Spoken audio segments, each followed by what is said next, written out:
मृत्यु के पश्चात क्या होता है?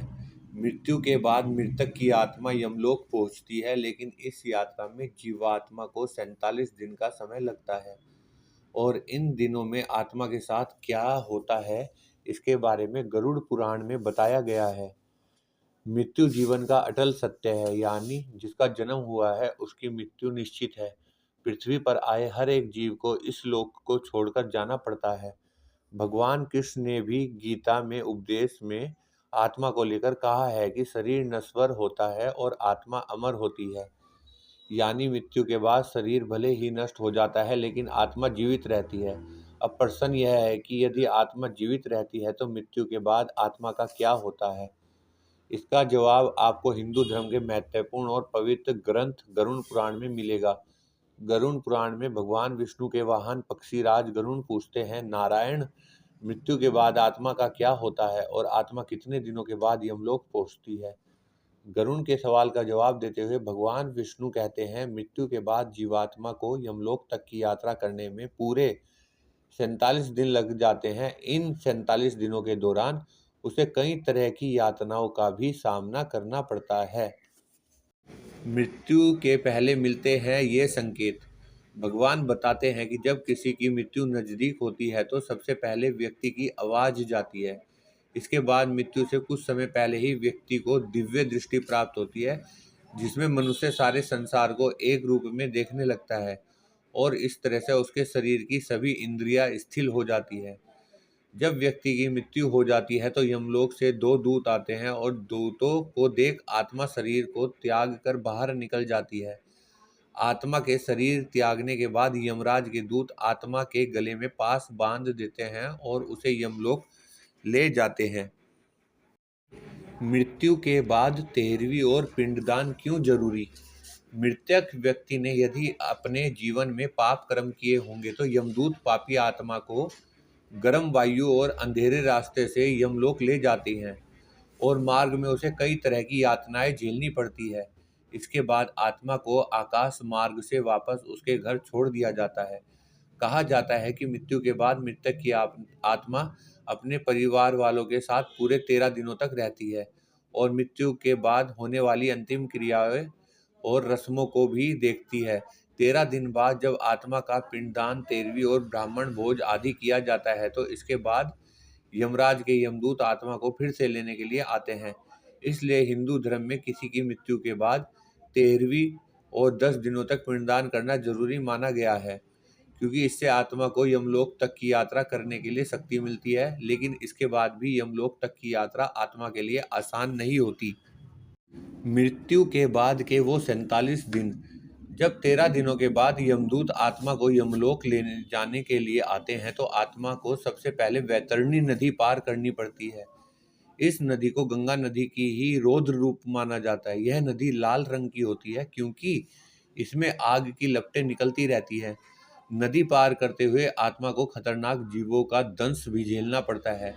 इन नदी के पार करने में पूरे 47 दिन का समय लग जाता है, लेकिन यदि व्यक्ति ने अपने जीवन काल में अच्छे कर्म किए हों या गोदान किया हो तो उसे ये यातनाएं नहीं झेलनी पड़ती, क्योंकि उसी गाय की पूंछ पकड़कर आत्मा वैतरणी नदी को पार करती है।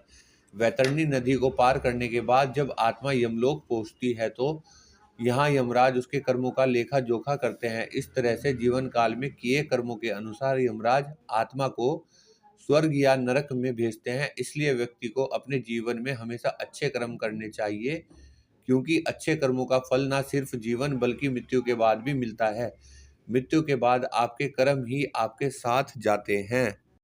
आज हम आपको गरुड़ पुराण में लिखी कुछ ऐसी ही खास व रोचक बातें बता रहे हैं। गरुड़ पुराण के अनुसार जिस मनुष्य की मृत्यु होने वाली होती है वह बोलना चाहता है लेकिन बोल नहीं पाता। अतः समय में उसकी सभी इंद्रियां, बोलने सुनने आदि की शक्ति नष्ट हो जाती है और वह जड़ अवस्था में हो जाता है, यानी हिल डुल भी नहीं पाता।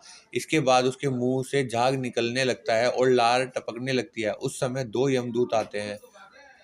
उनका चेहरा बहुत भयानक होता है, नाखून ही उनके शस्त्र होते हैं, उनकी आंखें बड़ी बड़ी होती है, उनके हाथ में दंड रहता है। यमराज के दूतों को देखकर प्राणी भयभीत होकर मल मूत्र त्याग करने लग जाता है।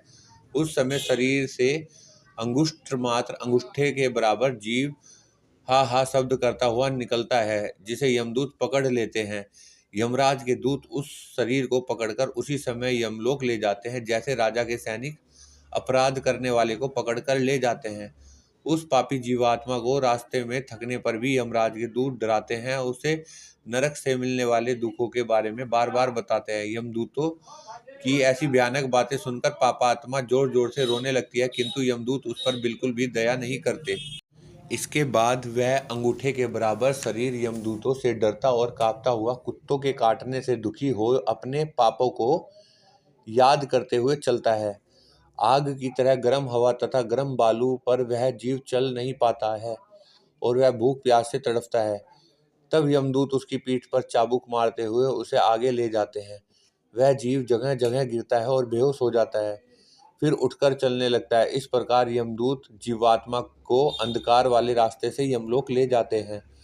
गरुड़ पुराण के अनुसार यमलोक 99,000 योजन योजन वैदिक काल की लंबाई मापने की इकाई है। एक योजन बराबर होता है 4 कोस यानी 13 से 16 किलोमीटर है। वहां यमदूत पापी जीव को थोड़ी ही देर में ले जाते हैं। इसके बाद यमदूत उसे सजा देते हैं। इसके बाद वह जीवात्मा यमराज की आज्ञा से यमदूतों के साथ फिर से अपने घर आती है। घर आकर वह जीवात्मा अपने शरीर में पुनः प्रवेश करने की इच्छा करती है, परंतु यमदूत के बंधन से वह मुक्त नहीं हो पाती और भूख प्यास के कारण रोती है। पुत्र आदि जो पिंड और अंत समय में दान करते हैं, उससे भी प्राणी को तृप्ति नहीं होती, क्योंकि पापी लोग को दान श्रद्धांजलि द्वारा तृप्ति नहीं मिलती। इस प्रकार भूख प्यास से युक्त होकर वह जीव यमलोक जाता है। इसके बाद पापात्मा के पुत्र या आदि परिजन यदि पिंडदान नहीं देते हैं तो वह प्रेत रूप हो जाती है और लंबे समय तक सुनसान जंगल में रहती है। गरुड़ पुराण के अनुसार मनुष्य की मृत्यु के बाद 10 दिन तक पिंडदान अवश्य करना चाहिए। उस पिंडदान के प्रतिदिन 4 भाग हो जाते हैं। उनमें 2 भाग तो पंच महाभूत देह की पुष्टि देने वाले होते हैं, तीसरा भाग यमदूतों का होता है तथा चौथा भाग प्रेत आत्मा खाता है। 9वें दिन पिंडदान करने से प्रेत आत्मा का शरीर बनता है। 10वें दिन पिंडदान देने से उस शरीर को चलने की शक्ति प्राप्त होती है। शव को जलाने के बाद पिंड से अंगूठे के बराबर का शरीर उत्पन्न होता है। वही यमलोक के मार्ग में शुभ अशुभ फल को भोगता है। पहले दिन पिंडदान से मुर्दा सिर, दूसरे दिन से गर्दन और कंधे, तीसरे दिन से हृदय, चौथे दिन के पिंड से पीठ, 5वें दिन से नाभि, छठे और 7वें दिन से कमर और नीचे का भाग, 8वें दिन से पैर, 9वें और 10वें दिन से भूख प्यास आदि उत्पन्न होती है। ऐसे पिंड शरीर के धारण कर भूख प्यास से व्याकुल प्रेत 11वें और 12वें दिन का भोजन करता है। यमदूतों द्वारा 13वें दिन प्रेत आत्मा को बंदर की तरह पकड़ लिया जाता है। इसके बाद वह प्रेत भूख प्यास से तड़पती हुई यमलोक अकेले ही जाती है। यमलोक तक पहुंचने का रास्ता वैतरणी नदी को छोड़कर 86,000 योजन है। 47 दिन लगातार चलकर आत्मा यमलोक पहुंचती है। इस प्रकार मार्ग में 16 पुरियों को पार कर पापी जीव यमराज के घर जाती है। इन 16 पुरियों के नाम इस प्रकार है: सौम्य, शौरीपुर, नगेंद्र भवन, गंधर्व, शैलाग्राम, क्रोंच, क्रूरपुर, विचित्र भवन, ब्रह्मपाद, दुखद, नानाक्रंदपुर, सुतपत भवन, रौद्र, पयोवर्षण, शीतरण्य, बहुभीति। इन 16 पुरियों को पार करने के बाद आगे यमराज पुरी आती है। पापी प्राणी यम पास में बंधे हुए मार्ग में हाहाकार करते हुए अपने घर को छोड़कर यमराजपुरी जाते हैं।